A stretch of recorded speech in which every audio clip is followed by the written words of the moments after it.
U.S. Senate Republicans blocked the White House's request for billions of dollars in emergency aid for Ukraine and Israel as they continue. This comes as Republicans continue to push for immigration reforms in the country. Carlo de la Peña reports. In the United States, a $110.5 billion spending package proposed by the White House failed to pass in the Senate, falling short of the 60 votes that they need to proceed. The final vote was 49 in favor and 51 against. The package would provide about $60 billion in security aid for Ukraine, including funds for economic and humanitarian aid for the Ukrainian government. It also includes $14 billion for Israel amid its war with Hamas. But Republican senators voted against the bill, alongside Vermont Independent Senator Bernie Sanders, who opposed the move to provide aid to Israel.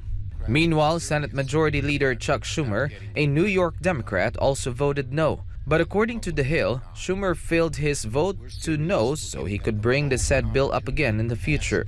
To recall, the White House originally requested $105 billion in emergency supplemental national security funding in October, choosing to bundle the aid to Ukraine with money for Taiwan, Israel, and border security. However, the House insisted on dealing with the issues via separate appropriations bill, to which the Senate refused.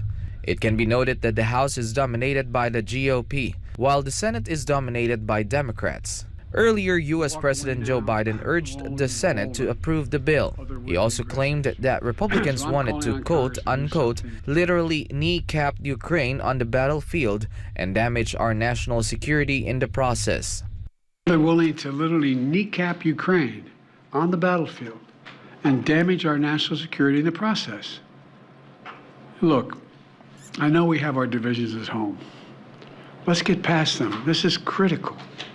Petty, partisan, angry politics can't get in the way of our responsibility as a leading nation in the world. And literally, the entire world is watching. The entire world is watching. What will the United States do? And think if we don't support Ukraine, what's the rest of the world going to do? What's Japan going to do, which is supporting Ukraine now? What's going to happen in terms of the G7? What's going to happen in terms of our NATO allies? What are they going to do? Meanwhile, speaking ahead of voting, Senator Schumer called on Republicans not to join what he calls the hard right, which he claimed was using the border issue as nothing more than an excuse to kill the funding for Ukraine. But Republicans argued that the Democrats were not taking their concerns seriously enough.